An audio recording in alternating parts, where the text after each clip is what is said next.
Hello, everyone. My name is Cristy T. Jones, and I have the pleasure of serving as Miss Fulton County 2022. And I'm just so excited to be here today and interview one of my childhood best friends, Jamison Kelley. She is the owner of Jamison Janée Designs, and she's a lead graphic designer currently at the company that she works for. So, Jamison, thank you so much for joining us today. How are you feeling?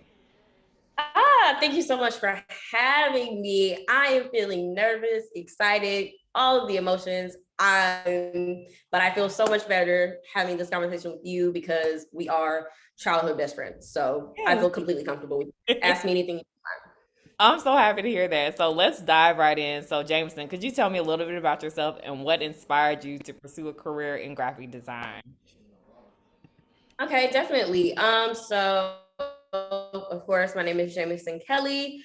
I grew up here in Atlanta, Georgia, mainly on the South Side. Shout out the South Side, Westlake High School, and all of that. After high school, I went to the University of Georgia, where I studied advertising. I got my bachelor's in advertising, and I minored in art while I was also at UGA. And after college, I started my full-time position that I work at now. I started as a campaign designer with them. And as of recently, I was recently promoted to lead campaign designer for the job that I currently work at. And aside from the 9 to 5 that I work, I also have the business, as you described, Jamison Janée Designs, where I do a lot of freelance work for a lot of like small businesses or anybody, honestly. I've been able to reach out to a lot of people from my network that I do have here in Atlanta, to basically design any type of like logos, any type of like I have like invitations, branding things, anything like that. I'm very open and flexible with a lot of my clients to kind of get them what they need. And I guess the second part of your question, what got me involved in graphic design? Well, in high school is when I truly decided that I wanted to become a graphic designer. Aside from being in the magnet program at Westlake High School, I was also involved in the arts program, and the arts program was rather rigorous, with the leadership of Dr. Cole, as well as Mr. Galbraith, who really inspired me as far as like taking my art and making it a little bit something more digital, versus doing something that was on paper. Like Mr. Cole was very adamant about us, being able to have the fundamentals and things like that. But Mr. Galbraith really kind of let us be a little bit more creative and things like that, and showed me that like art doesn't just have to be like pen and pencil or pen and charcoal or things like that. It can also be digital, and you can also like be able to move and shape a storyline or a brand or advertising or anything like that and make it something beautiful. And so that's really what drew me to graphic design as a profession. And that's so amazing. So, shout out to Dr. Cole because he actually went to the same college as my dad, University of Arkansas Pine Bluff. So, shout out to the Golden Lions.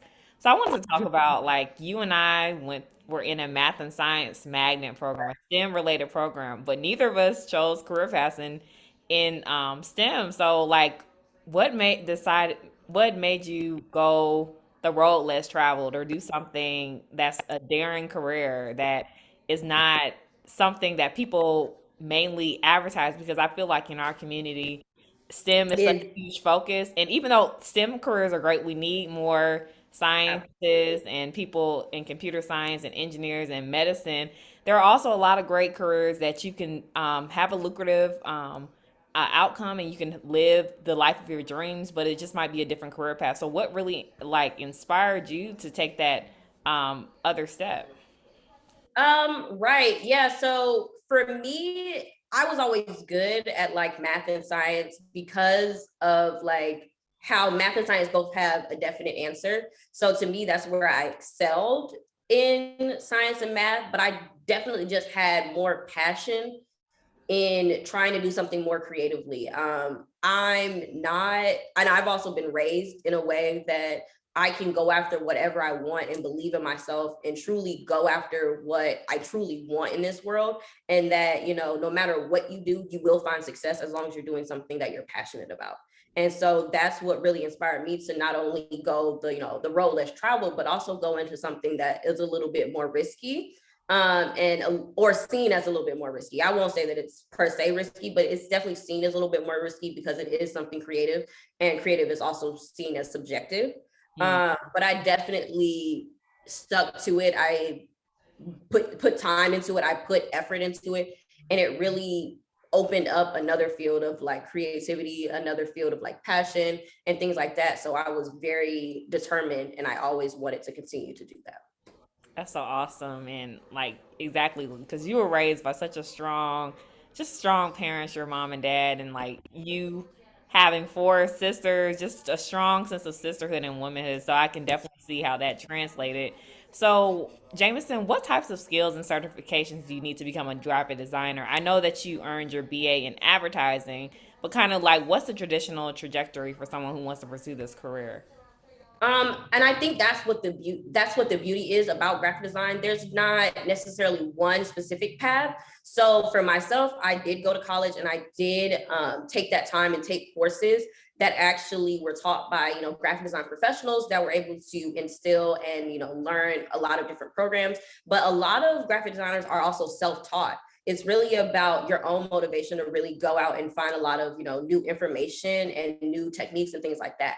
But in general, I would say that you want to have at least a fundamental idea, a fundamental grasp of the concepts as far as like art and design are concerned, as well as any type of design program. So I'm currently using Adobe Creative Suite for a lot of the projects that I work on, but graphic design and also like any field that is more digital, they kind of rely on different programs. So it could also be Final Cut Pro. It can also be, for people that are like web developers, they're using other programs and things like that, or people that are using more digital. It's really researching and figuring out which programs and platforms really work for the exact job that you're looking to have.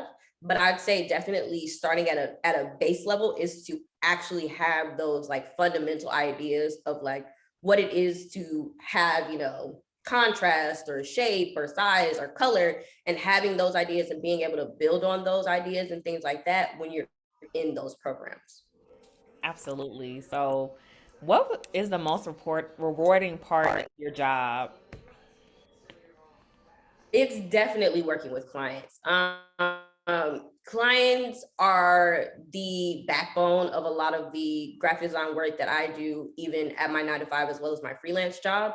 And when you're working with people who are either starting a business, owning a business, things like that, they're very passionate and they're very hands-on with what they consider their baby. And so when you're stepping into a role as a graphic designer, you're really showing them what their baby could be. So like a lot of times with like logos and things like that, people will come to me with like a concept or an idea or like a small little sketch that they've created. And I can go in and say like, okay, with my professional expertise, I can just go in, create something that they truly couldn't have created themselves and feel so fulfilled by that. And so I think that's the best part and the most fulfilling part of being a graphic designer, just being able to show and bring people's realities and dreams and things like that to life. And I think that's what I find fun. That's what I find interesting. And it can be a little challenging though on the flip side, because people are, very sensitive about, their projects and things like that. So it can be a little time consuming. But at the end of the day, as long as you have a happy client, that is the best thing I can ever hear. Yes, and I just want to shout out your business because you've made things for the pageant, like Miss Fulton County, our podcast, my personal business logo. So phenomenal work and just such a phenomenal talent. So I just want to say thank you because I just appreciate just all that you do, you and your business. So, what is the most challenging part of your job? I think the most challenging part is, I guess, the self-discipline. You have to have a lot of self-discipline when you're working for yourself. So a lot of times when you have a project and you set a deadline with a client, you have to meet that. You have to meet that, and you have to be on top of yourself to not, get behind on certain tasks and things like that, and making sure you're communicating properly, to making sure that you're getting your assignments done and getting your tasks done in a timely fashion to where you're not feeling overwhelmed or overworked, and also being kind of realistic with your clients, or realistic as far as timelines are concerned. Because a lot of times people will try and like, push you to kind of get out of that, your usual like time frame of that you need to actually get a project done, and kind of being, a little bit more firm with people and being like, well, I want to produce, something great and magnificent for you, but I am going to need this time. And so, and being okay with understanding that, that may, ruffle some feathers or cause, a little bit of, conflict or things like that. But at the end of the day, it'll be better in the long run, because if you rush to do a project, they're going to come back and be like, what is this? Versus if you actually were able to dedicate a lot of time to it and dedicate, a true amount of craft to it, they won't be able to say that. And then they'll be more satisfied, and it will save you immensely. It'll save you so much time immensely.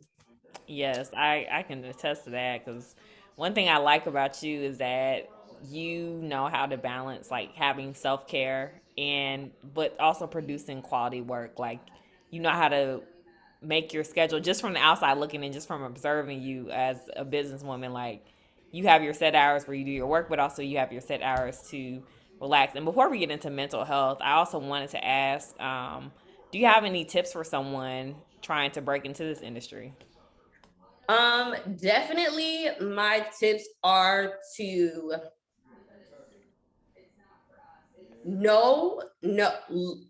take some time and really learn and research what graphic design is. I think in this new age of a lot of different platforms that are used to kind of, circumvent graphic designers as a job, you'll really set yourself up as a better graphic designer by knowing those fundamentals and being able to truly cater and know what your client will need. So researching and understanding exactly, exactly what you're doing is very important. I think a lot of times knowing truly like the fundamentals of art, like knowing the fundamentals will get you far in this profession, because it's important to know what you need to do to build on top of. Like, does that make sense? Did I make sense? That makes I sense. don't make sense.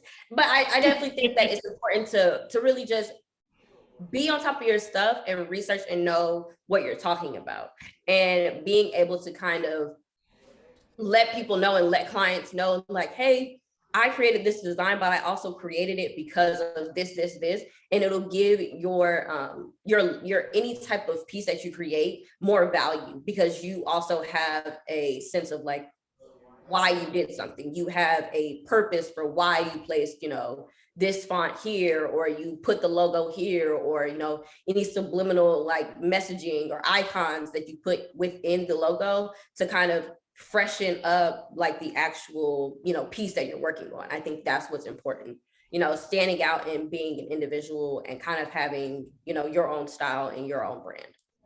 So, if there was something that you could tell young Jamison, what would that be?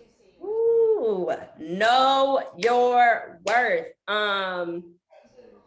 As an individual, I think as far as like a self, as far as your profession, as far as anything, know your worth. I think a lot of times in my earlier career, I was so green to being and taking every opportunity, and even if I wasn't getting paid for it, it's fine, and they were coming back and I was overworking myself and stressed out about something, or I felt awkward asking like, oh, would you be able to pay me for my work, or things like that, or even just accepting when you're going into like your first job experience, accepting the first offer that they give you, like, no, like make sure you're negotiating and knowing what value you bring to a company. You've been working in this field, or like you have this certain degree, or you have this certain certification or things like that. It's like you have value, and a company will respect that, or the company that you want to work for will respect that.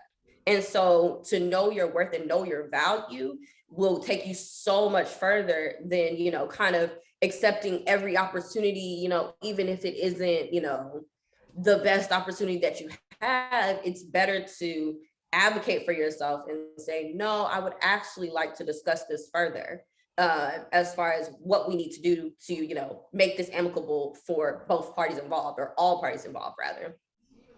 I think that's an excellent That's what I point. would say.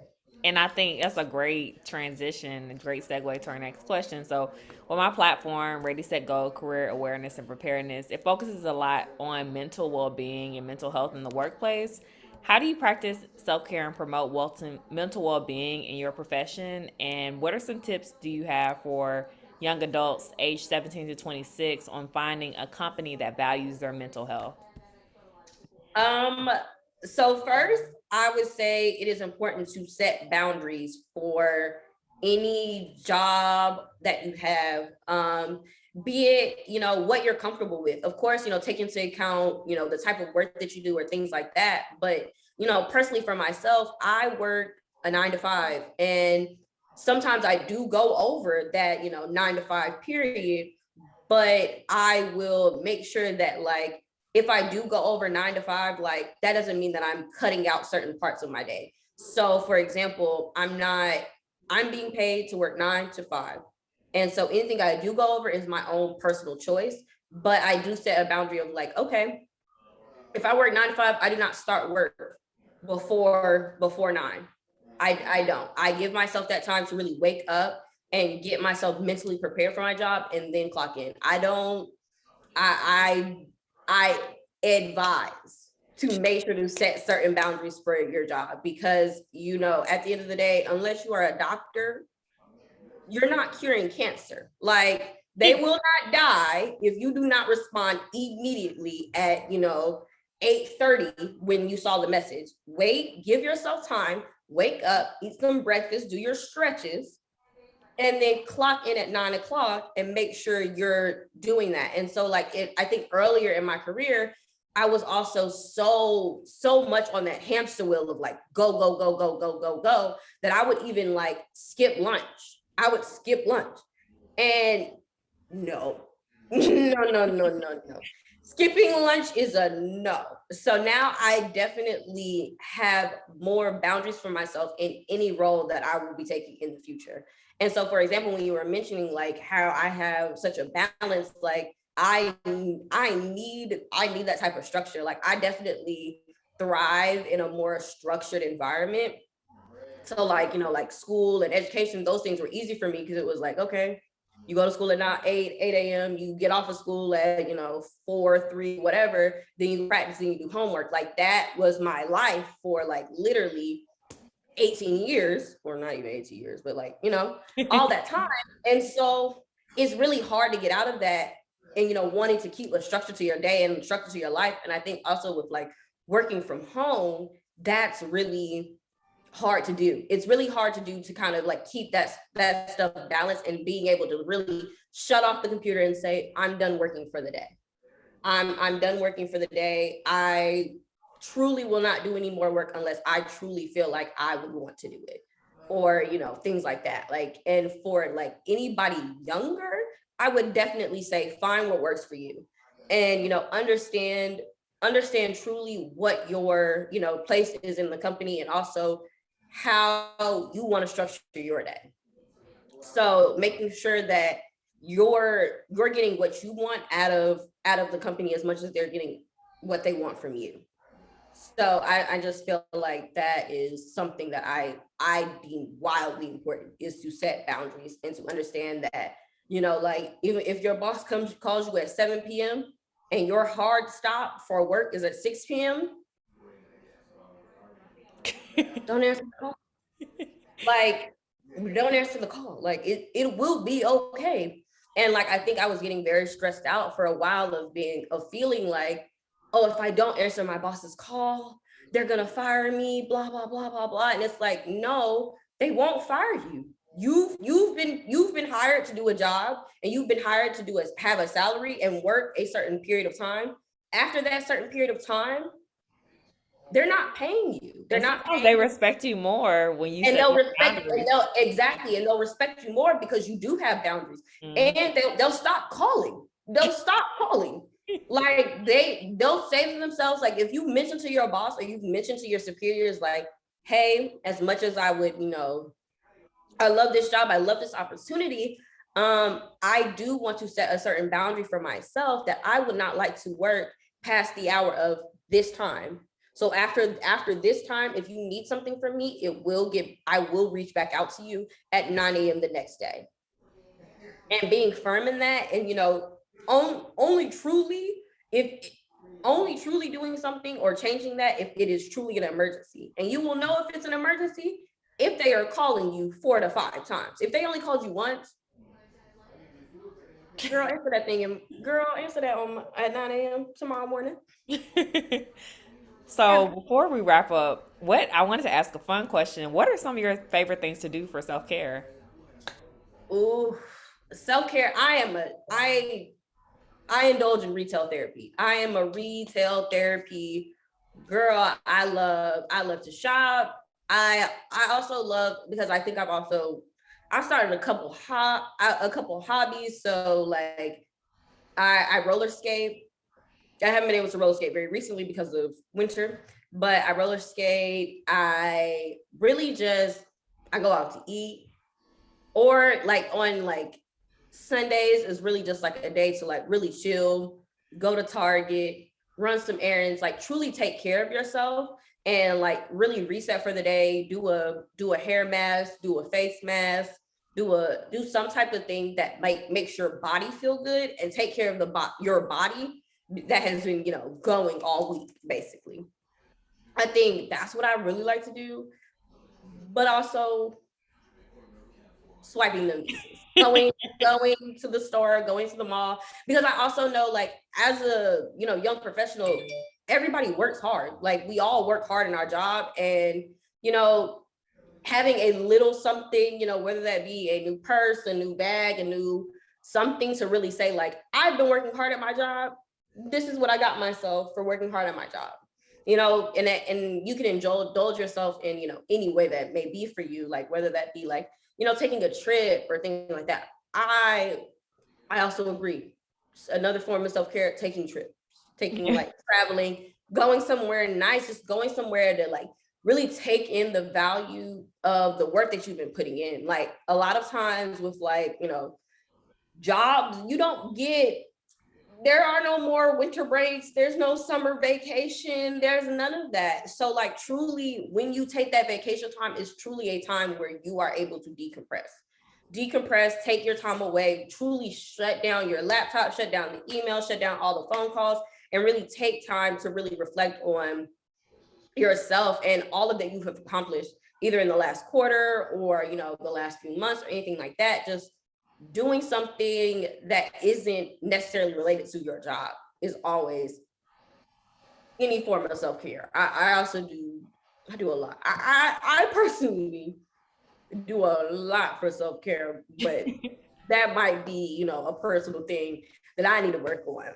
No, But that's great. I need to do more self-care because being in grad school, like you just have to take care of yourself because it's like being on a hamster wheel. yes, and if you don't take care of yourself, your body and you just physically cannot keep going. Like it's just impossible to kind of like run off, that type of energy and run around like, not taking care of yourself. Like I said previously, like skipping lunch or, not brushing your hair, not, taking yourself to get your nails done. Like doing those like smaller things for yourself can really change your whole outcome and your whole like look on life. Like really waking up, like I truly had a moment in my life where I was feeling like I was waking up and I wasn't waking up for myself. Hmm. Like I was waking up to work a job.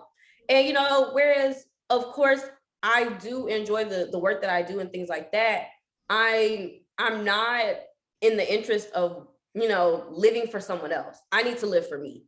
And living for me means taking care of myself. Living for me means making sure that I eat, as much as I can. Living for me is, taking myself out and making myself feel good with a gift, a meal, a travel, something like that. and making sure that I'm not giving all of my time and my energy to other people who ultimately, aren't you. Like, no one's going to take care of you like you. Hmm. And so starting with yourself is the most important part. You have given so many gems during this entire No, session. no, no. I'm so wise. I'm at this age. Thank you. Thank you. Yes, yes. I'm so glad we had this time to sit down. So before we close, are there any final thoughts that you'd like to share with the audience? Final thoughts. I think I really covered everything, but I definitely say really, really also to one thing I didn't touch on, I think, was also being able to use your network. I think a lot of times I like during this interview, I even just like mentioned everything that you could be doing as far as investing in yourself. But don't forget to reach out to those people that are are in your community or in your neighborhood to really uplift you and help you out. Like your family is there, like old teachers are there, friends are there. Like, you truly don't know who everyone knows, and you never know what somebody else's like relationship with someone else could do for you.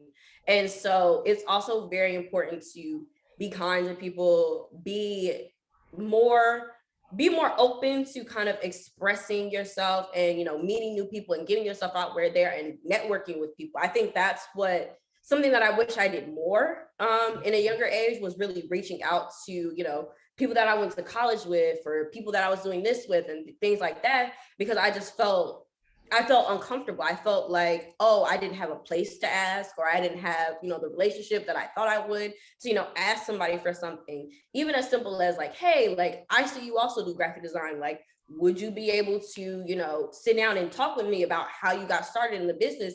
Something as simple as that can really open your network and really get you in the position where you want to be. Because of course, as someone in the profession, they know so much and they can help you in so many ways beyond like, helping you to land a job or helping you to get in contact with certain people or new clients and anything like that. I think it's very important to also, oh, excuse me, reach out to your network and be open to networking with new people and things like that. Absolutely. Like without building your network, like there's only so much you can do by yourself. A lot of jobs nowadays it's not about who has the best application. It's about who knows their work Right. ethic and knows their character and knows what they can bring to the table. So again, Jamison, thank you so much for just spending this time with me today, just to share with our audience about the wonderful world of graphic design, about Jamison Janée designs, and just how you just are such a phenomenal woman. And I'm so glad I had the chance to interview you. Would you like to share your social media with the audience? Yeah, we can definitely share my social media with the audience. I am on most things, if not all things, at Janee the Vision. So it's JANEE dot the Vision, spelled how you say it, or spelled how it's said, but I can spell it. I'll spell it. TheVision. Janee the Vision. Good. Boom. So that should be my Instagram. I feel like I may have a Twitter, but I don't use Twitter. I'm usually on Instagram. I'm mainly on Instagram. Okay. So, but I also do have Facebook. If anybody wants to reach out through Facebook or anything like that, And it's if they just want to, I'm sorry to cut you off. Or if they want to contact you for like business and graphic design, can they just DM you on Instagram or do you prefer So I email? actually have an email if you want to reach out for any of my graphic design work. So it is my first name, Jamison, Jamison dot Kelley, Kelley. That extra E is very important, at gmail.com. And just definitely email me with the business inquiry and say what you need, anything, any sort of details and things like that, and I'll definitely reach out with you within 72 business hours. Awesome. So, Jameson, thank you so much. I hope that you have a great weekend. And everyone, I hope that you have a great weekend as Oh my God, thank you so much for having me. This was really fun. Thank you. well. Yes. All right. All right.